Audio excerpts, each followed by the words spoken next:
going on, guys? Just out cruising here this evening because the weather has finally broken in Kansas. 75 degrees, sunny, light wind. It's just beautiful. It's a beautiful day in this neighborhood. So even though it's a long day of work before this, I had to at least get out and get a few miles in, so I figured I'd take you guys for a ride with me. Let's roll that intro and we will get to it. Let's go.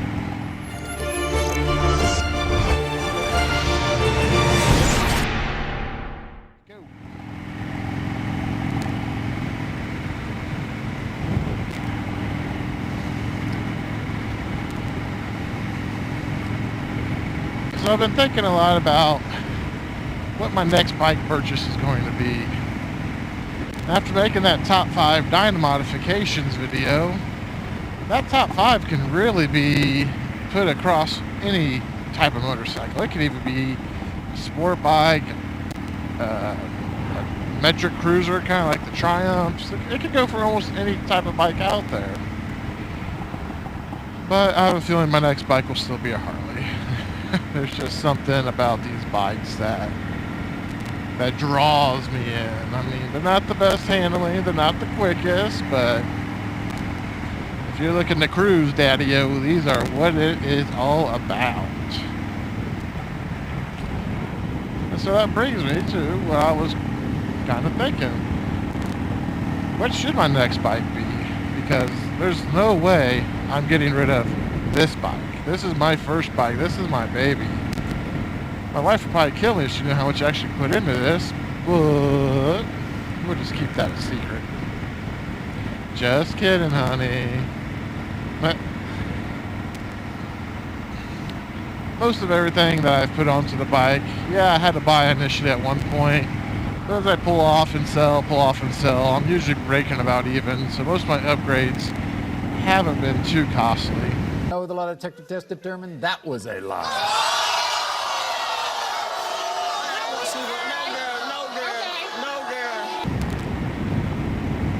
But I have found the more you spend, the much better the quality of the part is. So for my next bike, that kind of leaves me thinking, I already got this kind of stripped down, club style, bar hopper type, you could say, with the mid 2000s Dyna. I mean, I guess that could go back to 91 when the Dynas were created all the way through 17, anything from that era. There's no saddlebags on this bike.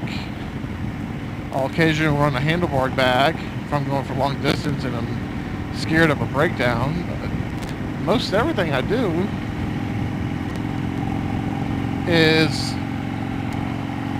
around town. I don't really have to worry about too much. But I want to go further.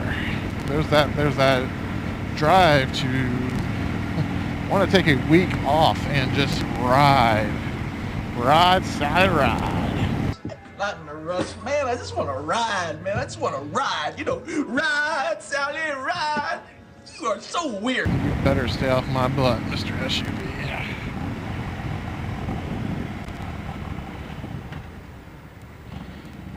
Loose gravel. That's a familiar story for another time. So I really got it narrowed down to 3 bikes that I am interested in. Now, I say I'm interested because I've never test rode these bikes. I've rode a few other bikes in my lifetime, but not these 3. These 3 intrigue me on paper alone. So let's just start with the one that obviously catches my eye, which is the new Lowrider S, the 2020 Softail. It's better than the Dyna version is in most ways. Now, depending on who you are, you're going to disagree with that statement all day long, which definitely can respect that. There is a certain mystique to that Dyna version being made only a couple years in a very limited edition. But I really think Harley's stepped it up and really tried to listen to what the people wanted, and I think they really delivered on the new Lowrider S. It has all the same visual cues, and I think if you were to put a pair of shocks on the outside, which I know you can't, but if you did, I think a lot of the haters would stop hating. But the problem with purchasing a bike like that is I essentially have 2 bar hoppers, 2 mildly distanced bikes. That kind of defeats the purpose of having multiple bikes in your possession. I feel like each different bike should have a different usage. So that kind of leads me towards something more utilitarian.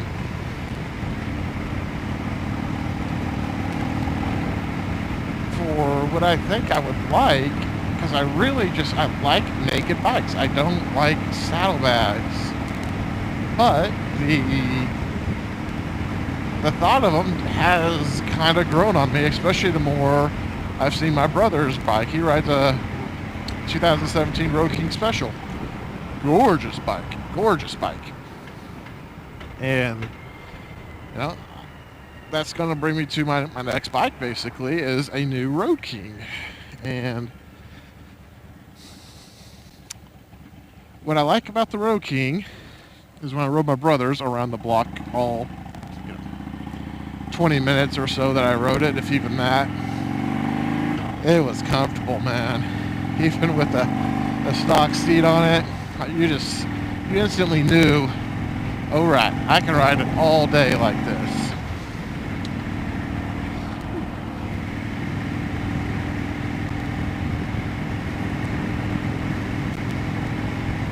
So the things about the bagger that I do like would be I could definitely get rid of my backpack. When I backpack to work, I always have my laptop, shoes, and a change of clothes in there. And all said and done, that probably weighs 10 to 15 pounds. And it's very uncomfortable for a 45-minute haul. Now, it's not terrible by any means. I'll do it if it means I can ride. But it would sure be nice to have that weight off of my back and somewhere else on the bike. So that's where the Road King would come in. I'd be able to, probably commute easier, but it's so bulky. So it's where I'm kind of leaning towards. And it's a bike they haven't made actually yet. I have a feeling it'll come out within the next couple of years. At least that is my hope. And then I'll get one at that point in time. The bike that I want, ideally, would be a Sport Glide with either a 114 or a 117 in it.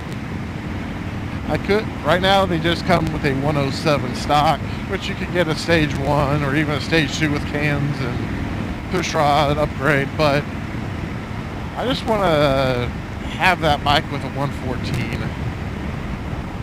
And what I just, a little chilly.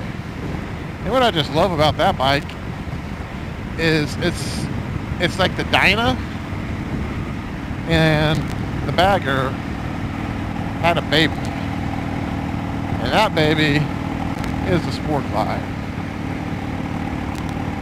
I love the fact that the fairing is detachable within seconds.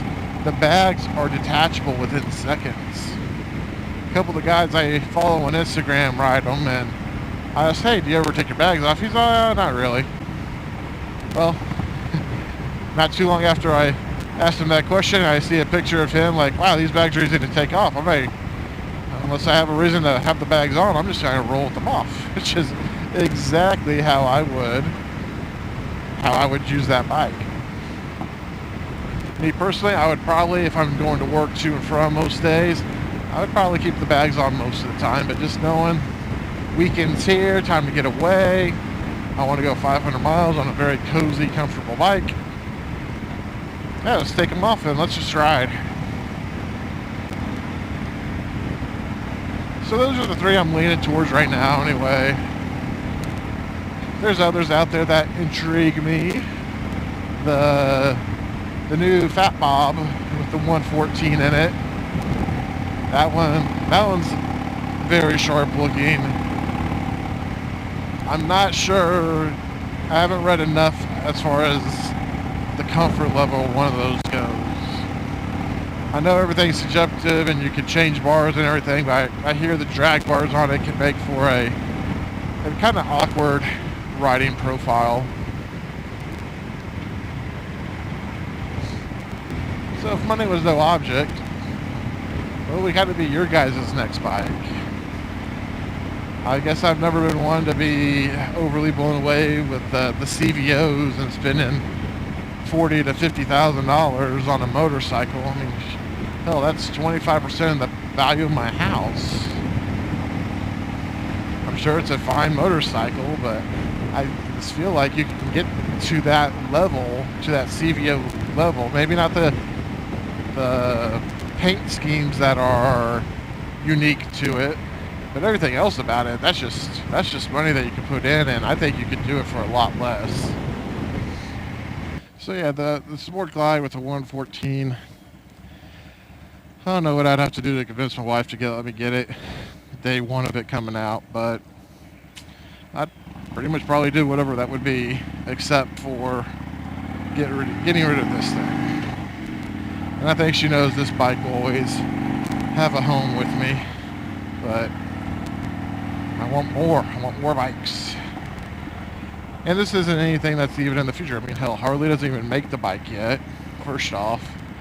And second, I need to get my car paid off first. I think I got 4 years left on that, and that's a pretty hefty payment. I could probably have 3 motorcycle payments for the price of one of those. And you can probably just figure out what my car payment was.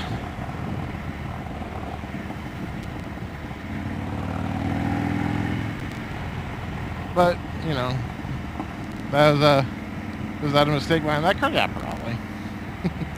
But it's been perfect for what I've needed to do since the family has come along. So, you know, part of growing up.